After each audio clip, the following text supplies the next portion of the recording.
Primeira Crônicas, capítulo 13, nós vamos ler o versículo 3 e depois os 13 e 14. Também vai estar no telão ali, se você quiser pode acompanhar. Primeira Crônicas, capítulo 13, versos 3, depois 13 e 14. Quem está nos vendo pela internet também, que Deus abençoe, fale com vocês e que seja um momento muito especial na vida de vocês. Que a palavra transforme cada um que ouvir hoje. Diga para a pessoa do teu lado, abre o coração que Deus vai falar com você hoje. Essa é uma palavra para você, viu, querido? Deus marcou esse encontro com você, para você ouvir direto dele algumas direções preciosas para a sua vida. Podemos ler? Já estão prontos? Está achando esquisito uma coisa? Está faltando os óculos. O que está acontecendo que eu não estou percebendo? Tornemos a trazer para nós a arca do nosso Deus, porque nos dias de Saul não nos valemos dela. Isso quem disse foi Davi. E os versos 13 e 14. Pelo que Davi não trouxe a arca para si, para a cidade de Davi, mas a fez levar à casa de Obed-edom, o geteu. Diga, Obed-edom. Assim ficou a arca de Deus com a família de Obed-edom 3 meses em sua casa. E o Senhor abençoou a casa de Obed-edom e tudo que ele tinha. Diga, o Senhor abençoou a casa de Obed-edom e tudo o que ele tinha. Quantos querem essa bênção na sua vida? Quantos querem que Deus faça algo extraordinário na sua família desse jeito? Abençoar a tua casa e tudo que você tem. Diga para a pessoa do teu lado, então esteja aberto para aprender com este homem aqui, porque ele tem lições preciosas para a tua vida. Amém? Antes de eu falar um pouco sobre a vida de Obed-edom, eu quero contar um pouco para vocês da história da arca. Quando o povo de Israel atravessa, sai do deserto e entra na terra prometida, eles trazem a arca, que era o lugar onde Deus se manifestava a sua presença, e ela fica durante 200 anos num lugar chamado Shiló. Mas acontece que houve um tempo em que o sumo sacerdote, chamado Eli, foi um homem que foi muito relapso para com Deus e para com a sua família. Ele era um homem sincero, mas foi um péssimo pai. Não educou os seus filhos da maneira como deveria educá-los. E acontece que os seus filhos crescem e começam a cometer todo tipo de pecado. E Deus se desagrada daquilo. E permite que os principais inimigos de Israel, os filisteus, venham e contendam com os israelitas e vençam. E os 2 filhos de Eli morrem nessa guerra. Quando o sumo sacerdote recebe a notícia de que os seus filhos morreram e a arca de Deus foi roubada, ele cai da onde ele está sentado, quebra o pescoço e morre de uma forma trágica. Que dura maneira de terminar a vida para um homem de Deus. A mulher de um dos seus filhos dá a luz ao filho, no momento que sabe, e diz, e dá o nome dele de Icabod. A glória de Deus se foi. Acontece, queridos, que ainda que os israelitas tenham perdido a batalha e a arca de Deus seja levada como um troféu pelos filisteus, Deus se defende, viu? Deus não precisa de nenhum defensor não, porque Deus ele se defende. E quando a arca é levada para a terra dos filisteus e colocada dentro do templo de Dagon, como que mostrando a superioridade do Deus filisteu para o Deus de Israel. 2 vezes, 2 noites seguidas, Dagon aparece prostrado diante da arca. E no segundo dia, em pedaços. Deus mostrou quem é que manda mesmo. E os filisteus então ficaram assustados. E eles então mandam a arca embora. E ela começa a passar por algumas casas de filisteus. E por onde a arca passava, vinham tumores, cânceres e hemorroidas. Diga para o teu irmão, não queira hemorroidas. Busque a Deus.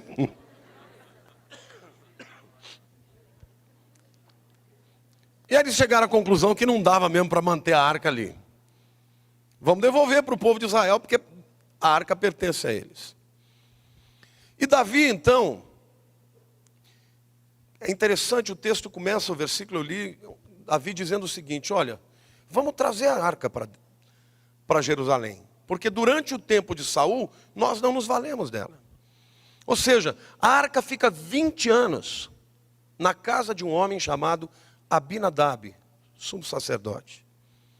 20 anos durante o período de Saul, e Saul nunca passou pela sua cabeça de trazer a arca para Jerusalém.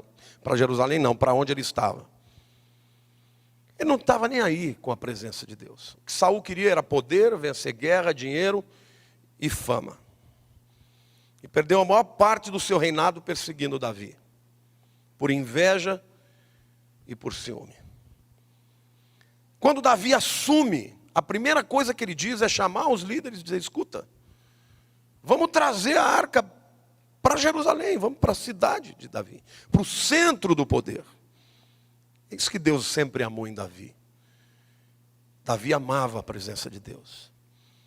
E o povo diz que sim. Então Davi, se esquecendo das orientações que Deus havia dado, porque a arca não podia ser carregada, a não ser por sacerdotes. Ela tinha que estar sobre ombros de sacerdotes, toda vez que ela fosse sair de um lugar para o outro. Mas Davi não, ele manda fazer um carro de boi novinho. E ela então vai até a casa de Abinadab, em Kiriat Jearim. É um pequeno monte, é um lugar montanhoso. E a arca então sai em direção a Jerusalém, num caminho de perto de 20 quilômetros. Mas logo que ela desce a montanha e chega no terreno plano, a Bíblia diz que um dos bois tropeça. E na hora que ele tropeça, a arca vai cair. Um dos filhos de Abinadab, chamado Uzá, também sacerdote, vai aparar a arca para que ela não caia. Quando ele toca nela, ele morre na hora. A glória de Deus é uma coisa tão tremenda, e a santidade de Deus é uma coisa tão tremenda, que ninguém podia tocar na arca, a não ser o sumo sacerdote no dia da expiação. Ele morreu imediatamente. E Davi fica muito constrangido com aquilo. Ele fala: como é que nós vamos trazer a arca para Jerusalém? Na verdade ele está com medo, né? Meu Deus, o que eu faço com ela? Então o que Davi faz? A caminho de Jerusalém, vindo de Kiriat Jearim, havia um homem sem nenhuma expressão. Era um simples levita, um homem pobre, de uma casa simples, mas que estava no caminho da arca. E Davi disse para ele: Obed-edom, a arca vai ficar na sua casa. E aquele homem aceitou a arca. E a Bíblia diz que em 3 meses, quanto, meus irmãos? 3 meses que a arca ficou lá. Obed-edom foi abençoado, a sua casa foi abençoada e tudo que ele tinha foi abençoado. Para vocês terem uma ideia, o Targum hebraico, que é um comentário antiquíssimo, dos mais antigos, diz que no período que a arca ficou na casa de Obed-edom, ele tinha 8 filhos, e portanto 8 noras, e alguns netos. Diz que todas as mulheres da sua casa engravidaram. naquele período de 3 meses.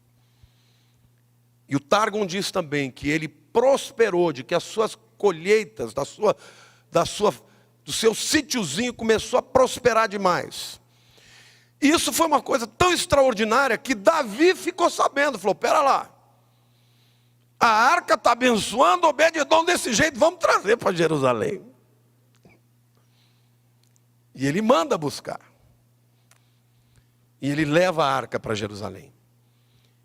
Agora, as atitudes de Obed-edom em relação à arca de Deus. A arca é onde Deus se apresentava. Hoje nós não temos a arca, mas nós temos Jesus. Afinal, a Bíblia diz que Jesus tabernaculou conosco. Quando ele nasceu, João falou, ele tabernaculou. Sabe por quê, querido? Porque o tabernáculo era o lugar onde a arca estava. Então, em outras palavras, a arca, ela aponta para Jesus. E o que Deus me mandou dizer para vocês, que nós podemos aprender lições preciosas com Obed-edom. Não em relação à arca, mas em relação à pessoa de Jesus. E isso vai mudar a sua sorte. Diga para a pessoa do teu lado, abre o coração, abre os seus ouvidos, porque essas atitudes vão mudar a sua sorte. Amém? Vamos ver aqui quais as lições que esse homem simples teve. A primeira lição que esse cara teve é coragem. Imagine você, se você fica sabendo que a arca na terra dos filisteus trouxe câncer e hemorroidas. Será que você estava tão pronto para trazer para a tua casa? Imagine você, se você fica sabendo, e ele certamente soube, que Uzá, o sacerdote, foi tentar segurar a arca para ela não cair e morreu na hora. Ele podia ter dito, meu Deus do céu, se os guerreiros poderosos não puderam com ela, se o sacerdote não pôs com ela, que dirá eu? Vou abrir minha casa simples para entrar uma arca? O que isso vai fazer na minha vida? Primeira coisa que esse homem teve, primeira lição que ele teve, ele disse para Davi, pode trazer, eu quero a arca de Deus na minha casa. E Deus me mandou dizer para você hoje, querido, quando você se torna um cristão, quando você entrega a vida para Jesus, você tem que ser corajoso. Porque vai ter muita gente que vai dizer para você, agora virou crente, agora você virou carola, agora não pode mais isso, não pode mais aquilo, não pode mais dar um tapa no baseado. Não pode.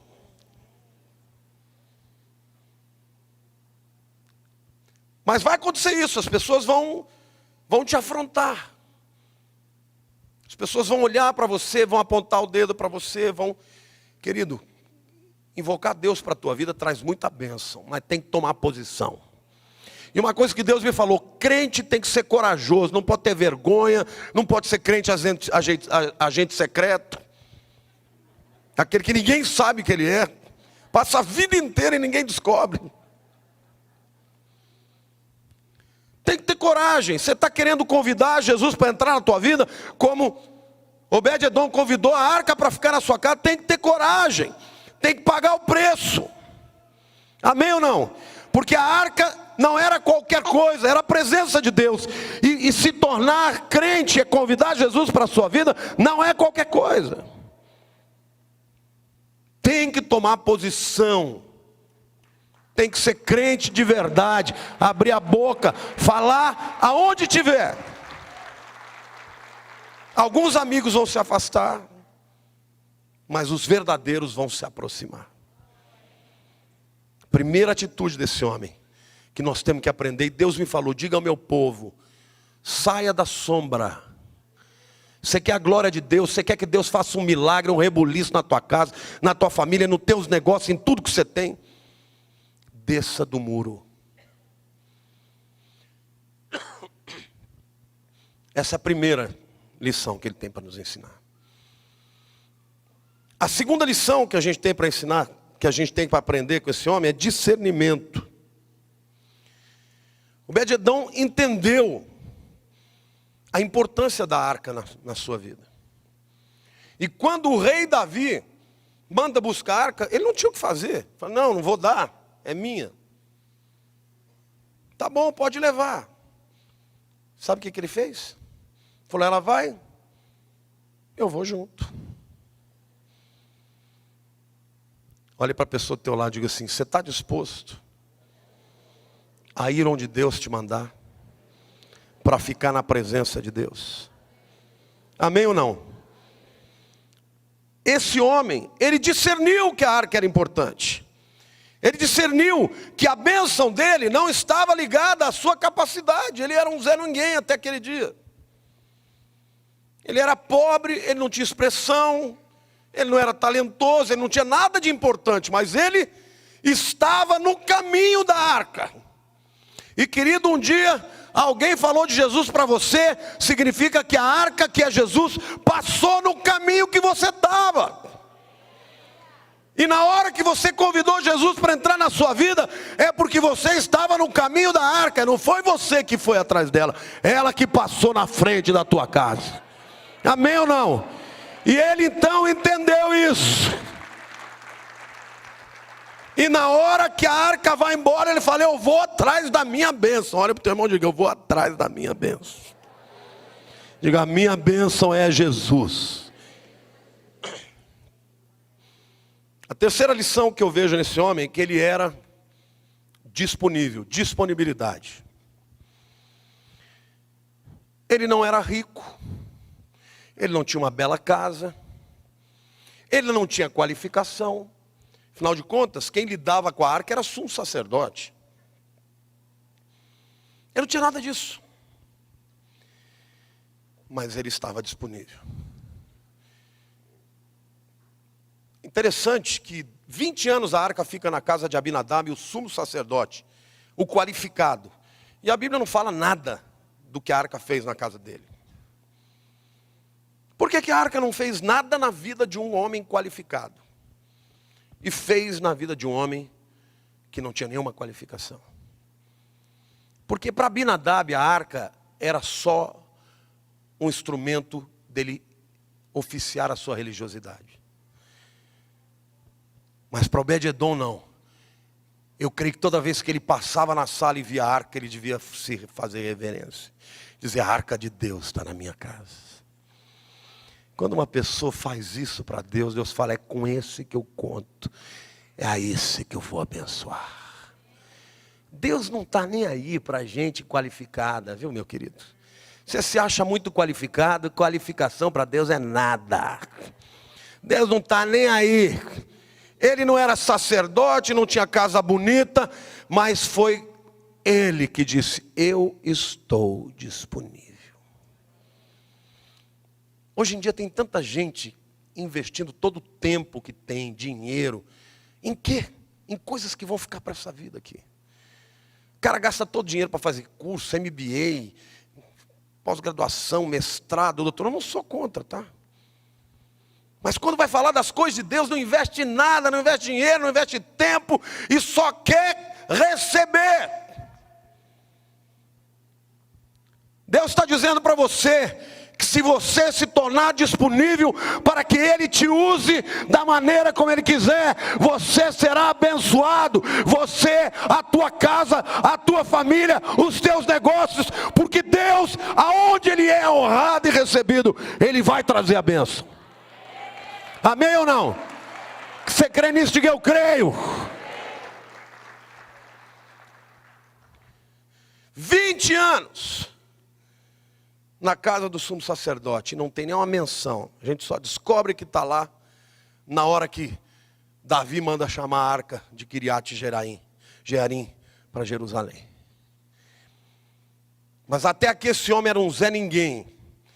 Mas a partir do momento que a arca entrou na casa dele e começou a mudar a vida dele, esse homem se tornou um homem diferente, importante. Então a primeira lição que a gente aprende com ele, coragem. Deus está à procura de homens e mulheres corajosos, que recebam Jesus na sua vida e não tenham medo, nem vergonha das consequências. Segundo discernimento, está aqui, a bênção é a tua presença, Se o senhor vai embora, eu vou junto, porque eu quero estar onde o senhor está. A terceira, disponibilidade. Use os seus dons. Use os seus talentos, use a sua inteligência, use a sua educação. Use o que você aprendeu, não só para ganhar dinheiro. Use para a glória de Deus. Coloque à disposição de Deus o que você tem. Ele só tinha uma casa no meio do caminho, quando ninguém queria ficar com a arca, porque tinha medo dela. Use o que Deus te deu. Use o que você é. Fale para Deus: Deus, eu estou disponível. Tu és o primeiro lugar na minha vida, amém?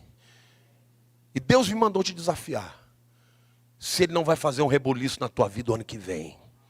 Não perca o seu tempo, meu querido, fazendo aquilo que não é eterno.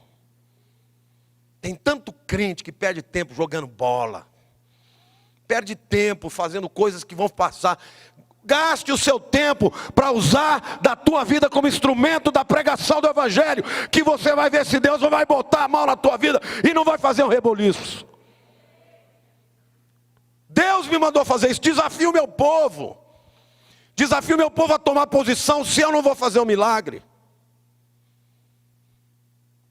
Mas talvez você esteja olhando as suas impossibilidades. Ah, mas eu não sei, eu não consigo, eu não sei evangelizar, eu tenho medo, tenho vergonha. Deus está dizendo: vai ficar à beira do caminho. Mas se você se dispuser a fazer o que Deus tem para a tua vida, você vai experimentar algo novo na tua vida, amém? Obed-edom também nos ensina a importância de tomar as decisões certas. Deixa eu explicar uma coisa para vocês aqui. Não tem nenhum santo aqui. A Bíblia nunca chama ninguém de santo no singular, já reparou isso? Quando a Bíblia fala de santos, não está falando do peixe, né? Quando a Bíblia fala de santos, ela está falando da comunidade dos que foram santificados. Mas individualmente aqui não tem nenhum santo. Quando você olha para a Bíblia, você vê muitas vezes pessoas próximas tendo destinos completamente diferentes. Por exemplo, você vê os filhos de Adão, Caim e Abel. Os dois tiveram a mesma criação. Um teve um fim trágico. Se tornou errante, assassino e apartado de Deus. O outro se tornou um adorador e foi aceito por Deus. Por causa de decisão. Não que um fosse bonzinho e outro ruim. Não é isso. A Bíblia fala de dois reis que foram contemporâneos, Saul e Davi. Também tiveram destinos completamente diferentes. Saul perdeu a guerra, perdeu seu reino, perdeu seu filho querido, perdeu a vida e perdeu a salvação. Por quê? Porque Saul nunca esteve preocupado com Deus. O que Saul queria na sua vida era fama, dinheiro, poder. E foi ungido por Deus, hein? Não foi o diabo que ungiu ele, não. Foi Deus que ungiu.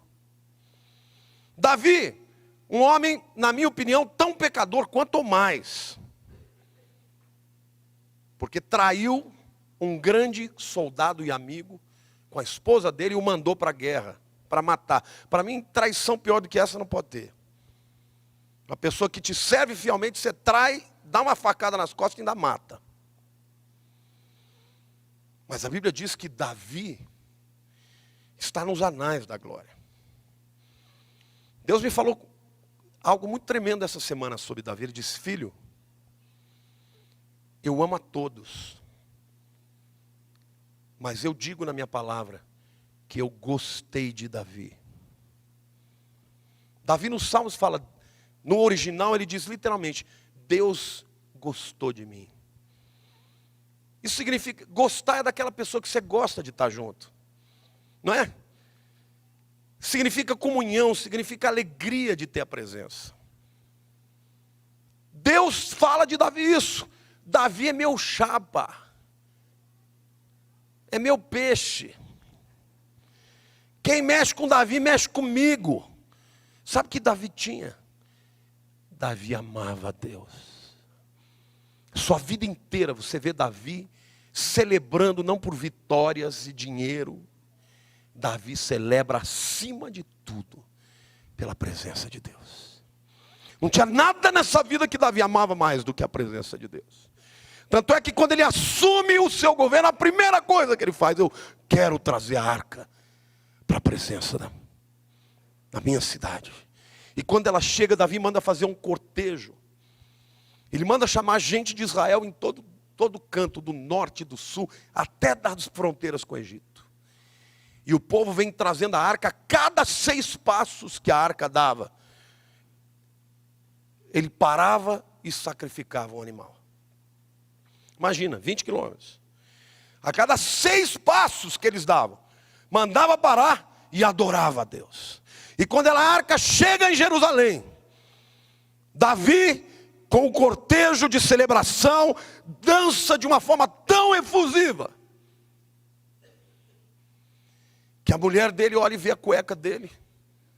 Verdade, ela estava no palácio olhando, viu a cueca dele e falou: isso são modos de um rei? Davi não estava nem aí. Ele estava celebrando a presença de Deus. Sabe, eu fico vendo crente que morre por futebol. Ei, Corinthians! Minha vida é você. Que coisa mais idiota do que isso?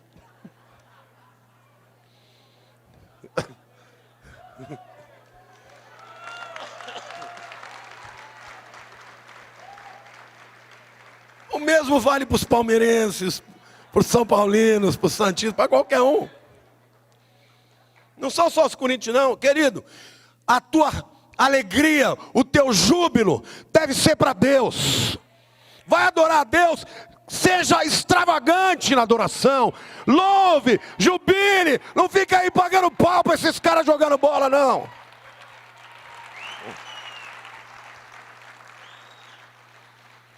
Não tem nada contra futebol, adoro futebol. Gosto de assistir, infelizmente sou palmeirense. Mas não derramei uma lágrima. Deixa os caras ir na segunda, na terceira, na quinta, não estou nem aí. Eu sou de Jesus, entendeu? Eu vou me alegrar em Jesus, porque esse time não perde e jamais vai perder. Amém ou não? Agora, vou dar a minha alegria, a minha paixão para um time de futebol. Dá licença. Davi dançou quando a arca entrou em Jerusalém. Obed-edom tomou as decisões certas. Tomar as decisões certas é que vai fazer a diferença. 2 discípulos de Jesus tiveram o mesmo discipulado, Pedro e Judas. Os 2 traíram Jesus, mas um foi e se enforcou. O outro se tornou o primeiro líder da igreja. Por quê? Porque ele tomou a decisão certa e foi procurar o Senhor. Que Deus me mandou dizer para você: você está careca de saber o que você tem que fazer, mas enquanto você não fizer, Ele não vai poder te abençoar como Ele quer. Está na hora de tomar as decisões certas. O que Obed-edom fez? Falou: vai para Jerusalém, não tenho jeito de reter a arca aqui, eu vou também. Olha para a pessoa do teu lado e diga: busque a unção onde ela estiver. 1 Crônicas capítulo 15, versos 18 e 19.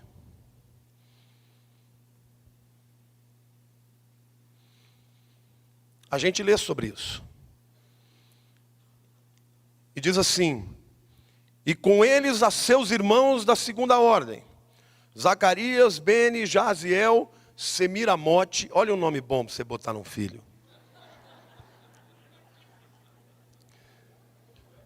Chama o Ramon e a Érica e fala: não chama de Enzo não, chama de Semiramote.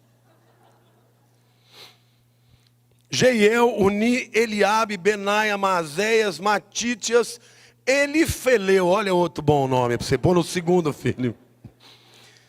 Miqunéias e os porteiros Obed-edom e Jeiel. Assim os cantores Emã, Asaf e Etã se faziam ouvir com símbolos de bronze. Obed-edom deixa a sua casa e vai para Jerusalém e se torna porteiro do tabernáculo. É onde a arca vai ficar? Vai ficar no tabernáculo. Então eu vou guardar a porta. Eu quero ficar aqui pertinho, recebendo uma beiradinha da bênção. Deus me falou, estou procurando guardiões da bênção. Guardiões da presença de Jesus. Deus quer que você seja um guardião da presença de Deus. Como é que você guarda a presença de Deus na tua vida? Como é que você guarda a presença de Deus na tua casa?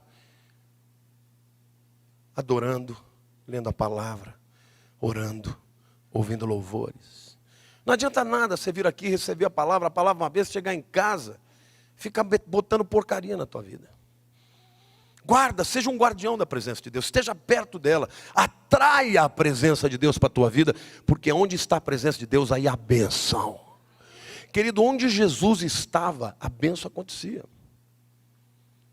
Vocês já repararam que na Bíblia, nunca ninguém morreu na presença de Jesus? Ninguém.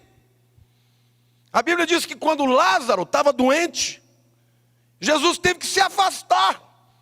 Porque ele queria ressuscitar o cabra, mas se ele chegasse perto, ele não ia morrer.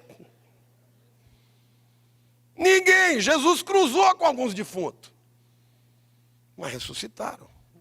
A morte não pode estar na presença da vida.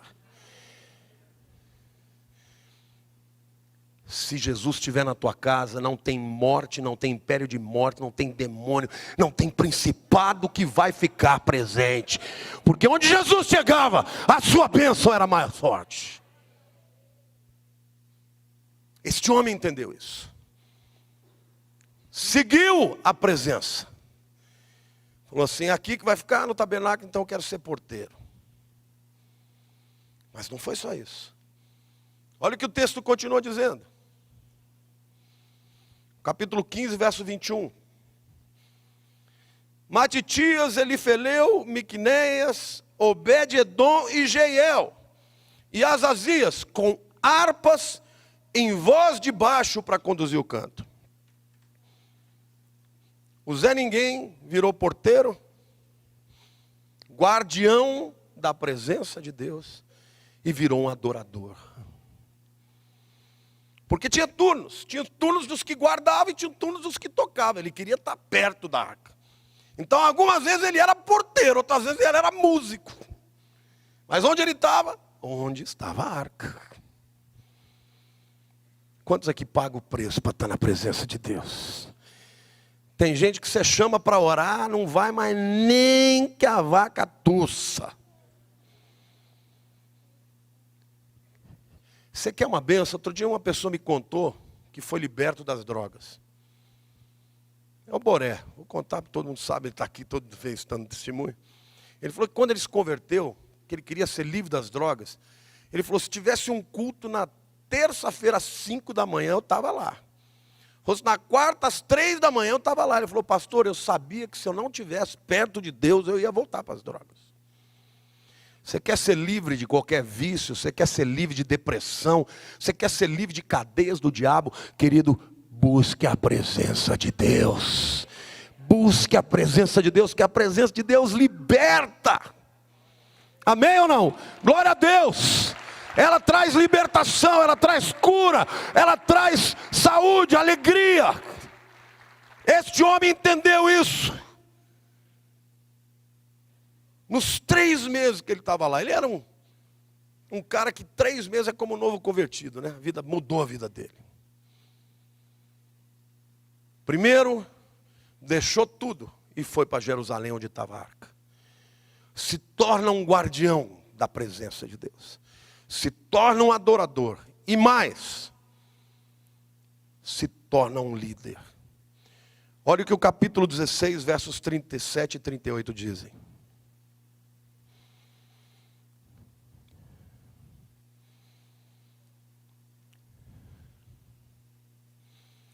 Então Davi deixou ali, diante da arca da aliança do Senhor, a Asaf e a seus irmãos, para ministrarem continuamente perante ela, segundo se ordenara para cada dia. Também deixou a Obed-edom com seus irmãos, em número de 68. E a Obed-edom, filho de Gedutum, e a Osa, para serem os guardiões. O Zé Ninguém, o pobretão, se tornou pessoa ligada direto ao rei Davi. Posição que ele atingiu era uma posição de grande destaque. Se tornou um guardião, se tornou um adorador e se tornou um líder de 68. Todos aqueles 68 iam fazer turnos de guardar. Quem comandava a turma? Obed-edom. Sabe por quê, querida? Simplesmente porque quando a arca passou no seu caminho, ele não temeu e aceitou. A Bíblia fala de um homem corrupto, um homem odiado pelo seu povo, chamado Zaqueu. Quando Jesus passou, e ele ouviu que Jesus ia passar, esse homem subiu numa árvore para poder ver Jesus. E no meio de uma multidão inteira, Jesus enxergou o coração dele. E disse: Zaqueu, desce depressa, porque hoje eu vou entrar na sua casa. E Jesus não só entrou, como salvou Zaqueu. Meu querido, não depende de quem você é, do quão preparado, do quão hábil, do quão bom seja o seu passado. Depende do quanto você deseja Deus na sua vida. Quando Deus olha para uma pessoa que o ama e deseja a sua vida de todo o coração, mais do que as coisas. Sabe, Deus me falou, sabe por que tem muito crente que não prospera? Porque a prosperidade para muita gente é caminho de laço, é caminho de perda, é de afastamento de Deus. O cara começa a prosperar, em vez de ele ficar mais crente, ele deixa de ser crente. Começa a ficar vaidoso, achando que ele é o cara, que ele é bom, que já começa a bater na família, chutar o cachorro. Em vez de melhorar, ele piora.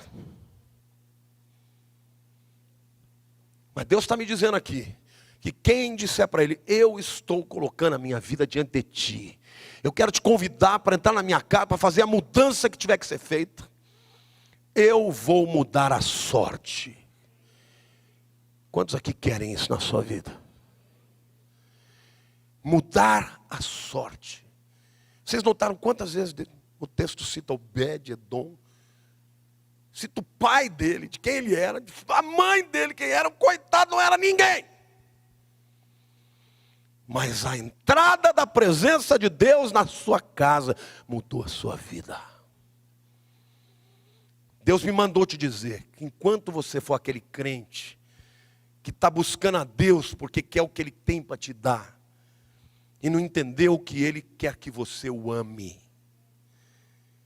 Ele não vai poder te abençoar. Porque a prosperidade vai ser um laço na tua vida. Mas Ele está dizendo que aquele que for sincero e disser: Deus, eis-me aqui, eu quero ser abençoado, mas não é por causa da bênção não, porque eu quero ser instrumento da tua glória. Eu quero ser instrumento para falar do teu nome. Esse vai ser abençoado. E esse vai ser abençoado em todos os sentidos.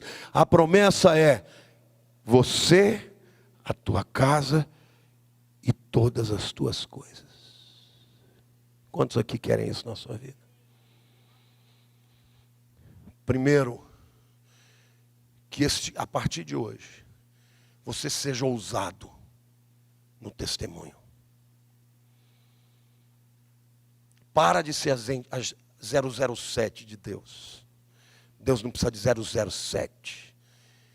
Lá fora, os muçulmanos estão se matando porque eles acreditam que eles vão receber algo muito importante se morrerem por causa de Alá. Eles estão dando exemplo para muito crente. Eu não estou pedindo para ninguém se matar, porque Jesus não veio para matar, mas veio para dar a vida. Mas Deus está à procura de gente corajosa, que pergunta: você é crente? Graças a Deus. Não vem com essa, não sou crente, não sou cristão. Ah, para com isso, sou crente, crentão. Glória a Deus ainda. Dá um aleluia quando a pessoa é crente. Aleluia, meu irmão. Se puder até dar uns 3, 4 falando em línguas. Para não deixar dúvida.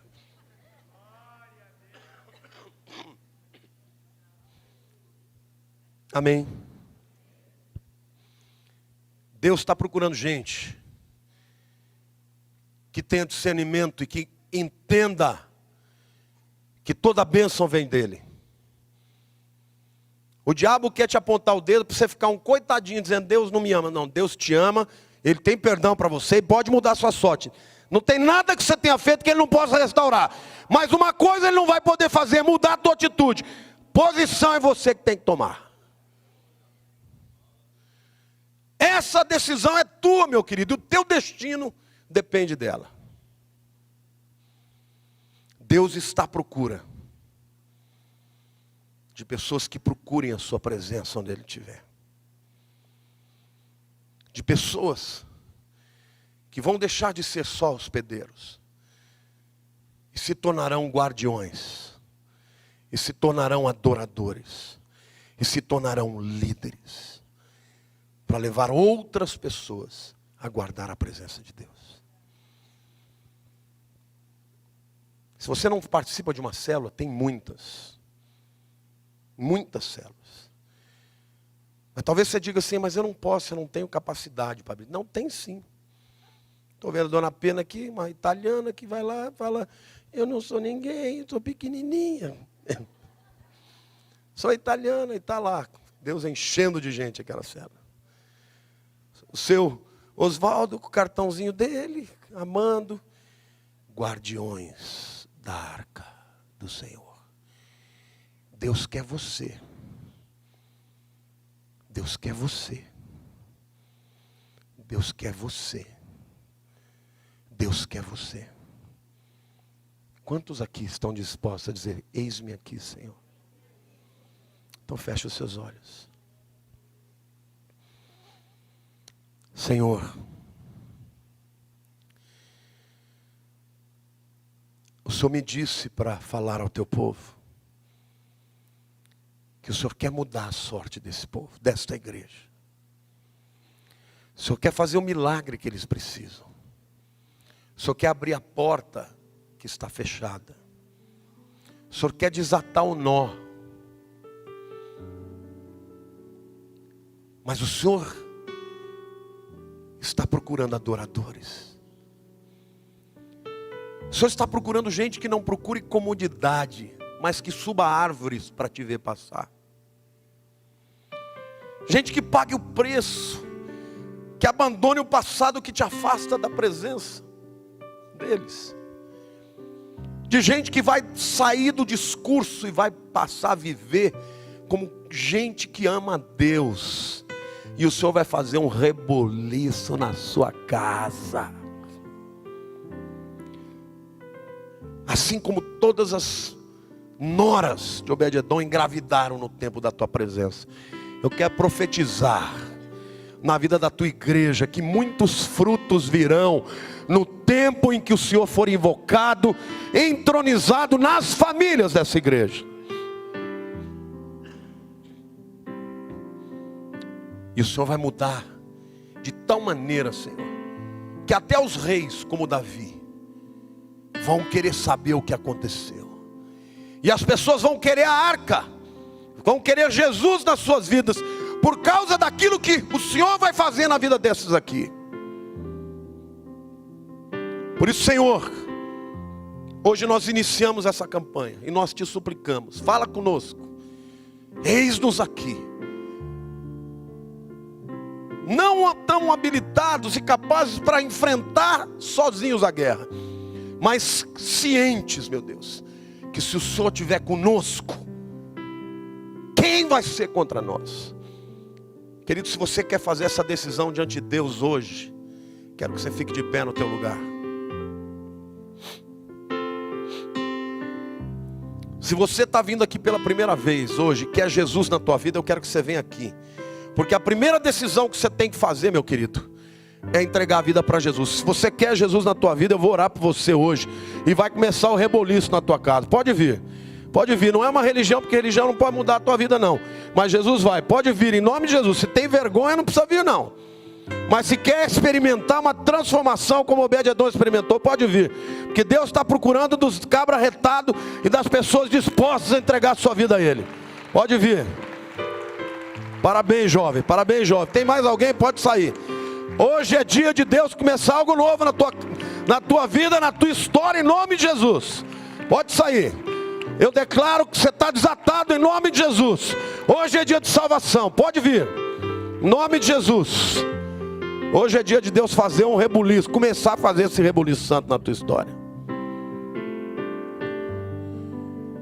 Pode vir, hoje é dia de salvação, hoje vai começar a história. Não são os melhores, viu? São os mais dispostos. Aleluia. Põe a mão no seu coração, diga: Jesus, eu entendi que a tua presença na minha vida vai mudar a minha sorte. Eu não sei nem como isso vai acontecer, mas eu estou pronto. Agora declare com a tua boca: eu me entrego ao Senhor. Perdoa os meus pecados. Entra na minha vida. Muda a minha sorte. E eu vou te servir e te seguir todos os dias da minha vida. Amém. A igreja pode dar uma salva de palmas a Jesus.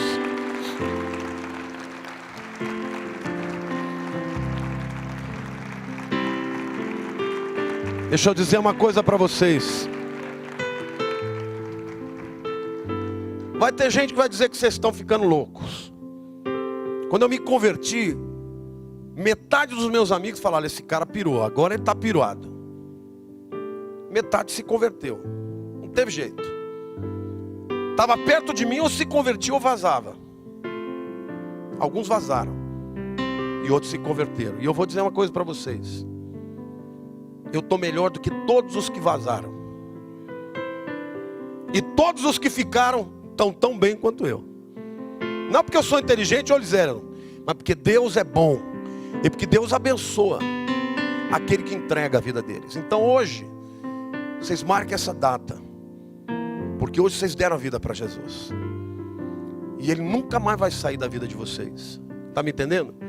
Na vida da gente, pai abandona filho, mãe abandona filho, mulher abandona marido. Os homens traem mesmo, são infiéis, mas Deus não. Deus nunca vai abandonar nenhum de vocês.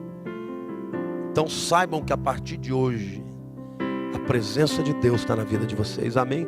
Não vale mais a pena, mais uma vez, uma salva de palmas do Senhor Jesus?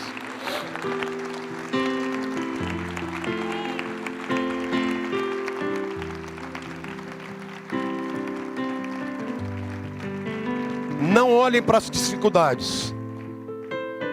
Comecem a buscar Deus. Venha à igreja. Procure alguém que seja crente, que possa te ajudar a entender a palavra.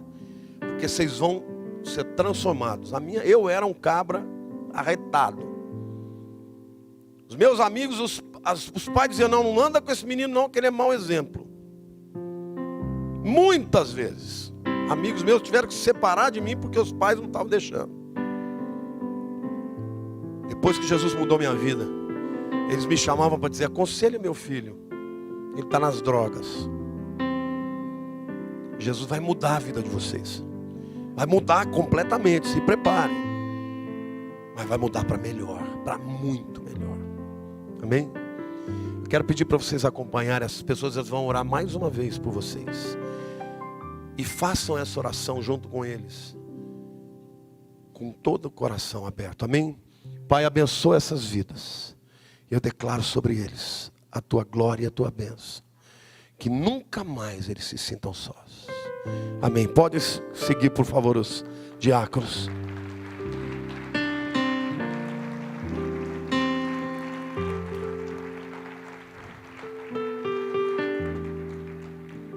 Agora eu quero falar com você, querido, que já é crente.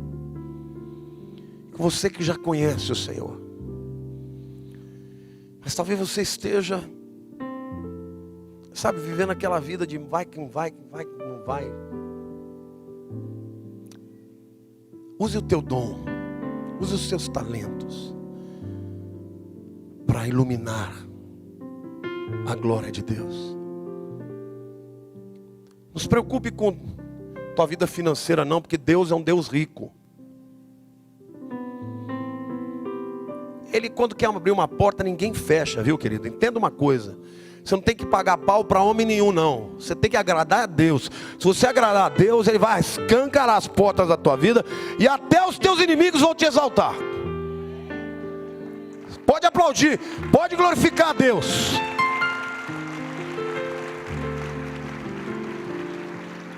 O que Deus está esperando da sua igreja é posicionamento. Jesus está às portas. E você e eu recebemos o grande privilégio de anunciarmos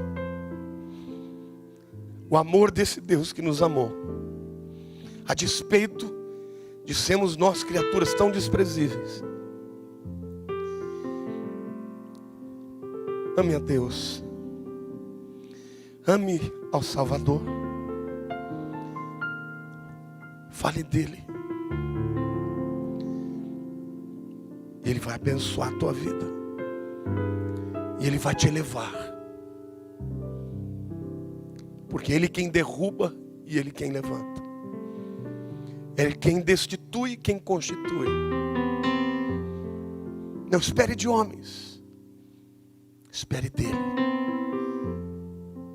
Ame a sua presença mais do que qualquer coisa na tua vida. Mais do que teu marido, mais do que a esposa, mais do que os filhos, mais do que as tuas finanças. Ame ao Senhor e Ele vai te exaltar. Põe a mão no seu coração. Senhor, aí está a tua igreja. Ajuda-nos, Senhor, a sermos como esse homem simples, mas que não desprezou a oportunidade quando o Senhor passou no seu caminho. Faz de nós, Senhor, bons hospedeiros da tua presença. Faz de nós, Senhor, guardiões da tua presença. Faz de nós verdadeiros adoradores. Faz de nós pessoas que o Senhor tem prazer em estar junto.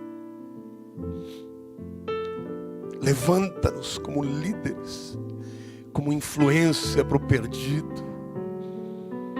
Que no nosso coração e no nosso lábio haja sempre uma palavra de esperança, uma palavra de conselho. Tira de nós toda amargura, todo criticismo. Faz de nós adoradores e pessoas que têm louvor no coração, porque Tu és bom e as Tuas misericórdias duram para sempre. Derrama do Teu Espírito, Senhor, para nos capacitar a vencer o diabo, ao inferno e ao engano. E levanta uma igreja, Senhor, que Te ama, e uma igreja que é instrumento de transformação da sociedade. Deus, cada vida aqui, Senhor, o Senhor tem um propósito. Cada vida aqui o Senhor vê como uma luz. Que o Senhor está dizendo que a vossa luz brilhe e que os homens glorifiquem ao Pai por vossa causa. Quantos aqui querem entregar essa sua vida hoje? Que começar essa campanha dizendo: eu quero ser instrumento, como Obed-edom foi. Então levante a tua mão para o céu. Ore assim comigo. Diga: Senhor Jesus, eu me consagro a Ti. E eu declaro nesta noite que a partir de hoje eu não me envergonharei quando for arguído sobre a minha fé. Corajosamente eu testemunharei que sou de Jesus. E eu declaro, Senhor, que hoje eu deixo para trás tudo aquilo que me afasta da tua presença. Eu quero estar onde tu estás, porque o Senhor é a razão da minha vida. Onde tu estiveres, eu estarei. Senhor meu Deus, ajuda-me a te adorar como tu mereces. Ajuda-me a ser um guardião da tua presença.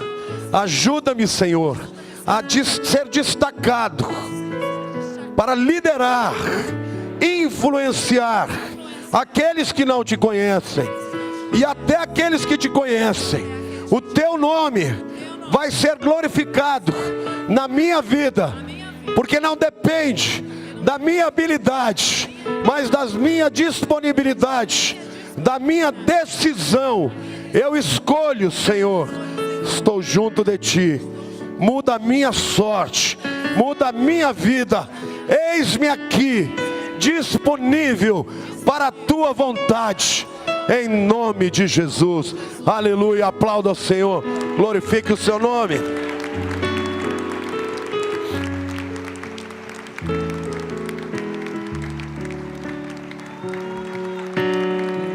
Se prepara, se prepara, porque Deus é um Deus de milagres. Se prepara, se prepara, se prepara para a bênção que vai acontecer na tua casa, na tua vida. Amém ou não?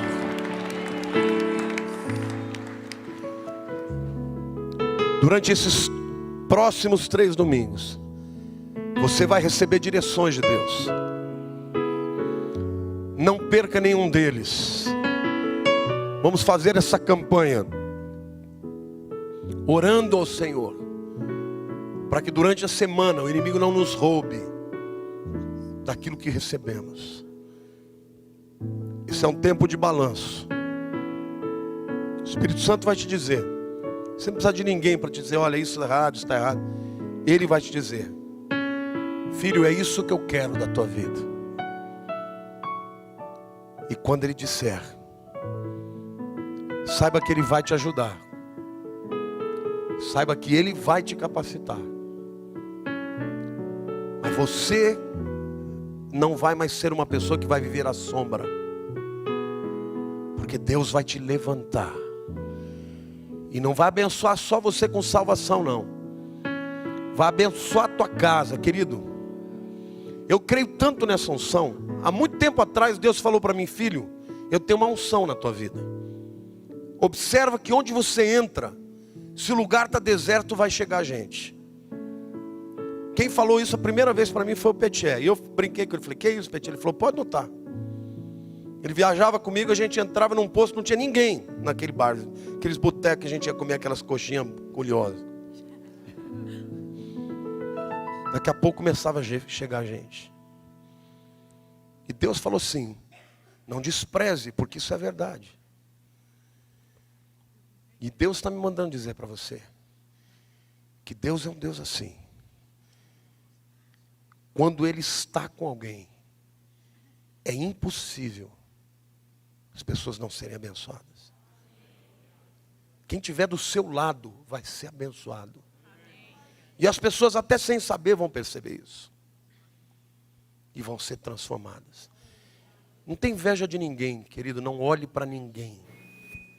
Olhe para Deus. Você vê a prosperidade de uma pessoa, você não sabe se ela roubou, se ela ganhou aquilo honestamente. Olhe para Deus. Deus tem uma porção extraordinária da sua bênção para a tua vida. E o tempo é breve. O tempo é muito breve. Hoje o Diogo estava falando para mim de uma notícia que ele leu no Estadão, que agora os Estados Unidos descobriu uma grande jazida de uma xiita, não sei, uma coisa assim, xisto. E que esse produto, né? Na verdade, é um gás, né? Vai, depois de bem explorado, vai acabar com o problema americano de dependência de petróleo das nações árabes. Quando ele falou isso, ele falou, aí eu comecei a entender como a Bíblia diz que a China vai estar junto dos árabes contra Israel. Sabe por quê, queridos? Porque sabe o que estão dizendo? Que quem vai começar a comprar o petróleo que hoje os americanos compram? Os chineses. E a Bíblia fala que vai haver uma guerra em breve da Pérsia, que é o Irã, do Reino do Norte, que é a Rússia, e do Reino do Leste, que vem com 200 milhões de soldados. É a China. Quem pode ter 200 milhões de soldados num tempo que nem o mundo tinha 200 milhões de pessoas? O que vocês estão vendo aí é o pano de fundo se preparando para a guerra que vai gerar tanta morte que o mundo vai clamar por paz. Nós estamos vivendo estes dias. Mas antes de Jesus voltar, Ele promete que vai derramar um grande avivamento de salvação, de bênção financeira. Se prepara, porque Deus vai te levantar. Quando você for para casa hoje, antes de você dormir, você diga, Deus, usa a minha vida. Eu estou disposto. Você vai ver o que é viver o favor de Deus. Favor de Deus, querido, é aquele momento que você não vai correr atrás da bênção. A bênção vai correr atrás de você. Você vai falar, meu Deus, está demais. E a bênção vai falar, é pouco, eu quero mais. Porque Deus quer fazer isso com o objetivo de te usar para a pregação do Evangelho. Tudo começa você sendo um hospedeiro, convidando Jesus. E quando Jesus entra na tua vida e você o honra como Ele merece, não vai ser só salvação não. Você vai ser abençoado e a tua sorte vai ser mudada. Em todos os sentidos. Amém? Feche seus olhos. Pai, que a graça do Senhor Jesus, que o amor do Pai e as consolações do Espírito Santo mudem a sorte da tua igreja. E permaneça conosco todos os dias, até a consumação dos séculos. Amém. Abraça o teu irmão, declare para ele a bênção do Senhor.